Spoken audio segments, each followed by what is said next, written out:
Assalamualaikum warahmatullahi wabarakatuh. Welcome back to Narrative. Jadi kali ini Narrative sedang membawakan materi nih yang namanya adalah logika sebagai tools of science. Apa sih logika sebagai tools of science itu? Gunanya apa? Adakah jenis-jenisnya? Nah, untuk mengetahui itu, mari kita simak baik-baik video berikut ini. Semoga bermanfaat.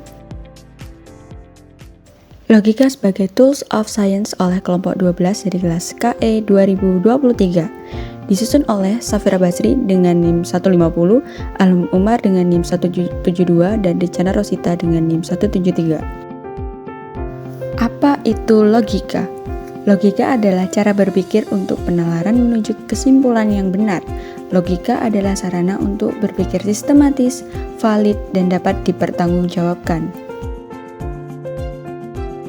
Adapun aspek penting logika yang pertama yaitu pengertian, yang merupakan tanggapan atau gambaran yang dibentuk oleh akal budi tentang kenyataan yang dipahami atau hasil pengetahuan akan realitas.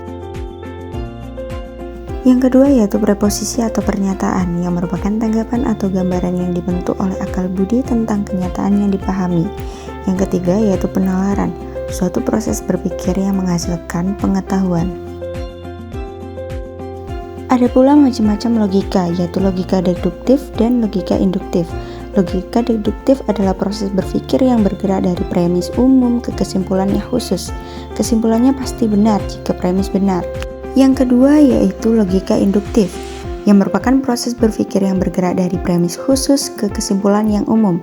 Kesimpulannya belum pasti benar. Baik, selanjutnya yaitu kelebihan logika sebagai tools of science, di mana kelebihan yang pertama yaitu meningkatkan ketepatan dalam berpikir. Di sini logika dapat membantu untuk menyusun argumen yang valid dan koheren sehingga meminimalkan dalam kesalahan yang akan ada dalam penalaran. Dengan menggunakan prinsip logika ini, argumen dapat diuji validitasnya sebelum diterapkan pada observasi atau eksperimen ataupun suatu percobaan yang akan dilakukan. Yang kedua, dapat membantu menyaring kesalahan informasi. Di sini yang dimaksud, logika dapat melatih untuk menganalisis data dan argumen secara kritis, sehingga argumen yang dikatakan nanti akan lebih mudah untuk mengenali kesalahan dalam berpikir. Yang ketiga, yaitu memfasilitasi pembuktian ilmiah. Yang dimaksud logika di sini dapat memungkinkan untuk pengembangan metode deduktif dan induktif yang esensial untuk pembuktian dalam ilmu pengetahuan, di mana deduksi di sini digunakan untuk menguji konsistensi dari teori yang ada, sementara induksi dapat membantu menyusun teori berdasarkan data yang sudah ada. Yang keempat yaitu menyusun bahasa ilmiah agar bisa dipahami secara universal.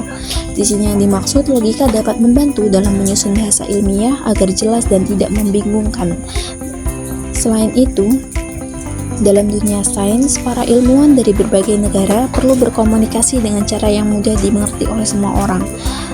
Dengan itu, menggunakan logika, setiap pertanyaan atau argumen ilmiah yang disusun akan secara terstruktur sehingga akan lebih mudah dimaknai sehingga tidak akan terjadi kesalahan dalam penyampaian informasi.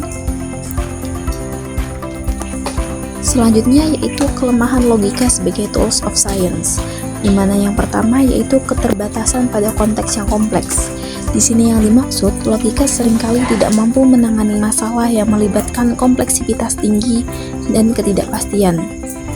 Misalnya yaitu pada kajian fenomena sosial atau perilaku manusia, pendekatan logis yang terlalu ketat seringkali gagal menangkap nuansa atau faktor emosional sehingga akan mempengaruhi hasilnya.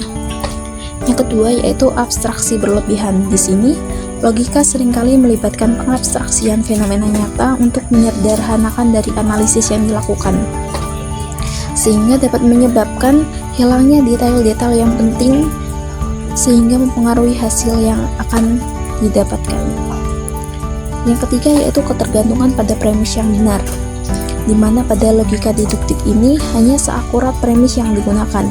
Jika premis yang digunakan salah ataupun tidak lengkap, maka kesimpulan yang akan dihasilkan juga akan salah.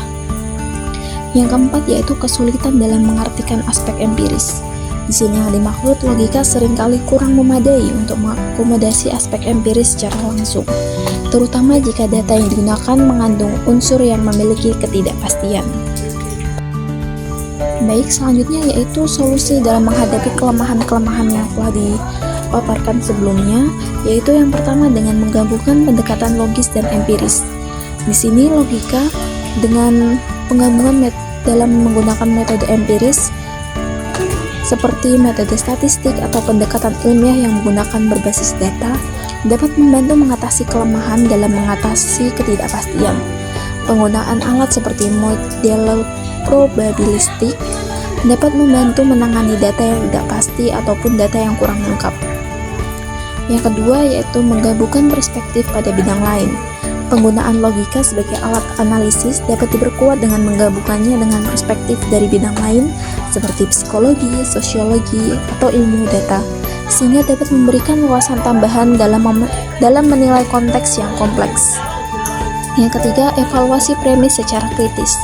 Di sini logika dapat memastikan bahwa premis yang digunakan dalam argumen merupakan argumen yang logis sehingga dapat divalidasi dengan data empiris dan sumbernya yang dapat dipercaya sehingga mengurangi risiko kesimpulan yang salah. Yang keempat, menggunakan pendekatan yang menyeluruh. Di sini artinya logika dapat dilengkapi dengan metode lain berasal dari berbagai ilmu lain seperti teori sistem dan pemikiran kompleks. Dengan memanfaatkan pendekatan yang lain nanti, keterbatasan logika dapat menangani variabel-variabel yang tidak terduga sehingga dapat diatasi. Selanjutnya ada contoh logika sebagai tools of science.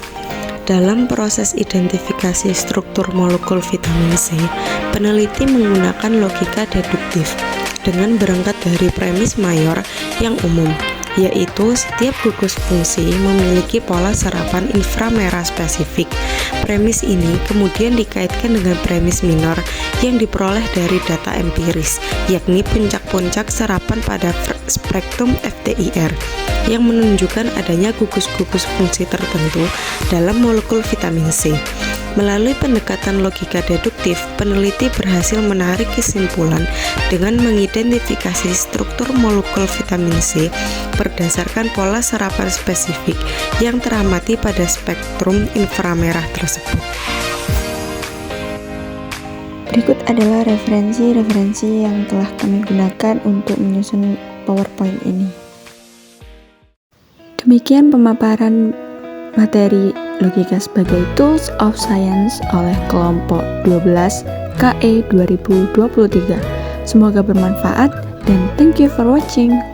Wassalamualaikum warahmatullahi wabarakatuh.